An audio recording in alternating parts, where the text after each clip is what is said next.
Bienvenue à toutes et à tous sur Africa 24 pour cette édition de l'interview. Nous recevons Monsieur Amadou Hott, envoyé spécial du président de la Banque africaine de développement pour l'Alliance pour l'infrastructure verte en Afrique. Monsieur Amadou Hott, bienvenue sur ce plateau d'Africa 24. Merci beaucoup. Bonjour. Les défis de la croissance verte. Quel est le rôle de l'Alliance pour l'infrastructure verte en Afrique? L'infrastructure verte, la croissance verte sont importantes pour l'Afrique parce qu'il est inévitable que toutes les économies du monde vont essayer de décarboniser, réduire les émissions euh, du gaz à effet de serre parce que la planète en a besoin.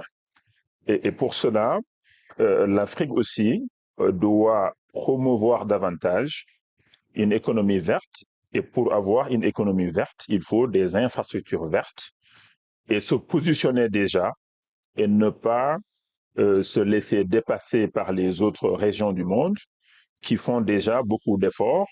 Et nous avons la chance que la plupart de nos infrastructures sont encore à construire, à bâtir. Et donc, nous avons l'opportunité de partir sur une base très saine. Et ce, d'autant plus que les technologies ont beaucoup évolué. Par exemple, les énergies renouvelables sont devenues moins chères. On voit que les tarifs ont beaucoup baissé comparé à il y a 10 ans, il y a 20 ans. Et donc, l'Afrique doit saisir cette opportunité. Et c'est pour cela d'ailleurs que la Banque africaine de développement a créé l'Alliance pour l'infrastructure verte avec Africa 50, l'Union africaine et d'autres partenaires pour promouvoir l'investissement privé dans les infrastructures vertes en Afrique. En parlant de la Banque africaine de développement, elle estime que le déficit de financement des infrastructures sur le continent est estimé entre 68 et 108 milliards de dollars. Comment vous participez à combler ce déficit de financement des infrastructures en Afrique? Voilà, la banque le fait à plusieurs niveaux. D'abord, la banque offre des financements très concessionnels aux États africains. Donc là, c'est les gouvernements qui reçoivent le financement et qui exécutent de gros projets d'infrastructure. On en a vu dans beaucoup de pays d'Afrique. Deuxièmement, la Banque africaine aussi fait la promotion du secteur privé dans les partenariats publics-privés. Au lieu que ce soit l'État qui s'endette pour investir dans les infrastructures, mais que le secteur privé, à travers un contrat équilibré, reçoit le mandat pour mobiliser les ressources, s'endetter s'il le faut, mettre son capital, construire les infrastructures, les gérer pendant peut-être 20 ans, 30 ans et après les rendre à l'État. Pour cela, il faut que le secteur privé soit attiré par ces projets. Pour que le secteur privé soit attiré par ces projets, il faut que ces projets soient bien préparés, bien développés, bien dérisqués, avec non seulement des fonds comme ceux que l'Alliance pour l'infrastructure verte va mobiliser, c'est des fonds de préparation de projets, de développement de projets d'infrastructure verte, à hauteur de 500 millions de dollars, qui vont permettre de développer un portefeuille de projets avec le secteur privé à hauteur de 10 milliards de dollars. Donc l'objectif de l'Alliance, c'est de mobiliser 10 milliards de dollars d'investissements pour lesquels, ou en tout cas au sein desquels l'État ne s'endette pas. Donc on veut promouvoir le secteur privé qui investit davantage, que ce soit dans des centrales hydroélectriques, dans des centrales éoliennes solaires, ou bien même l'accès à l'eau, ou bien dans ce qu'on appelle le transport durable, par exemple des BRT ou bien des trains rapides, mais qui n'utilisent pas ce qu'on appelle les énergies fossiles, mais utilisent l'électricité. Et c'est ce que l'Alliance va faire en aidant les États à mieux préparer en amont les projets, en faisant des études de faisabilité, en faisant des plans rigoureux, des plans intéressants pour sortir les projets. Et une fois qu'on a identifié les projets, il faut mettre des capitaux risqués pour dérisquer le projet. Et beaucoup d'investisseurs ne veulent pas s'aventurer dans ce domaine parce qu'on peut perdre beaucoup d'argent, même si on peut en gagner. Et donc, du coup, la BAD et ses partenaires mobilisent les ressources pour les mettre à la disposition du secteur privé, qui va donc développer un portefeuille de projets bancables pour que d'autres privés qui ont plus de ressources apportent les 10 milliards de dollars nécessaires pour exécuter ces projets en partenariat avec la BAD et avec d'autres partenaires de la BAD.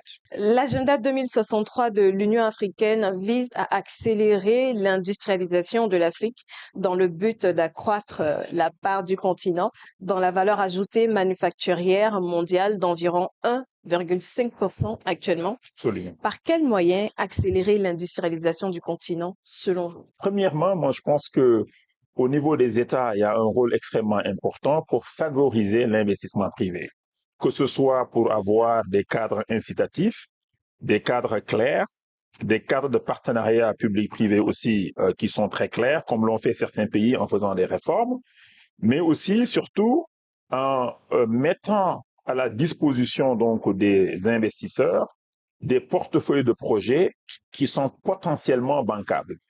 Troisièmement, en ayant aussi un coût de l'énergie qui est quand même relativement moins cher, parce que si on n'est pas compétitif, ce sera difficile de produire non seulement pour nos pays, mais aussi surtout pour exporter, pour qu'on puisse créer les 15 ou 20 millions d'emplois annuels dont l'Afrique a besoin dans les années à venir. Il faut non seulement qu'on puisse produire pour nous-mêmes, mais il faudra aussi qu'on produise pour l'exportation. Et pour cela, il faut être compétitif.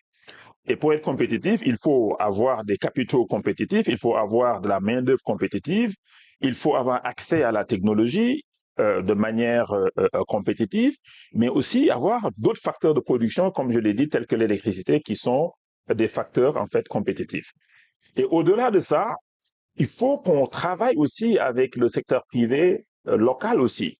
On ne va pas développer des projets à 100% dédiés au secteur privé international. Il faut qu'il y ait plus de joint ventures entre les capitaux internationaux, donc de foreign direct investment, et les capitaux privés locaux aussi. Donc, il faudra développer des champions nationaux, régionaux, qui vont travailler en partenariat avec les autres, comme l'ont fait d'ailleurs beaucoup de pays émergents. Vous allez en Asie, que ce soit la Chine ou l'Inde ou bien les pays de l'Asie du Sud-Est, c'est souvent des partenariats avec des multinationales où il y a un transfert de compétences, un transfert de technologies qui positionne l'Afrique pour demain, pour que demain aussi l'Afrique, les entreprises africaines puissent aller vers d'autres marchés et conquérir d'autres marchés.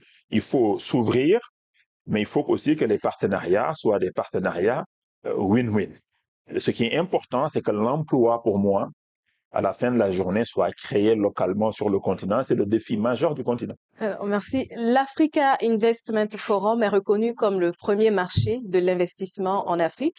L'événement a mobilisé depuis 2018 près de 143 milliards de dollars d'intérêts d'investissement. Absolument. Quel regard portez-vous sur cet événement et quelles sont vos attentes? L'événement, depuis 2018, depuis sa création, je me rappelle à l'époque, j'étais vice-président à la Banque africaine, a pu mobiliser beaucoup d'intérêts, non seulement auprès des investisseurs, mais aussi des banques de développement, auprès des fondations, auprès aussi des gouvernements, surtout les gouvernements africains qui ont, en tout cas, pris le taureau par les cornes en travaillant avec la BAD et les autres partenaires de la BAD qui ont créé the Africa Investment Forum pour, en fait, construire un dialogue fécond avec les investisseurs, notamment à travers des boardrooms.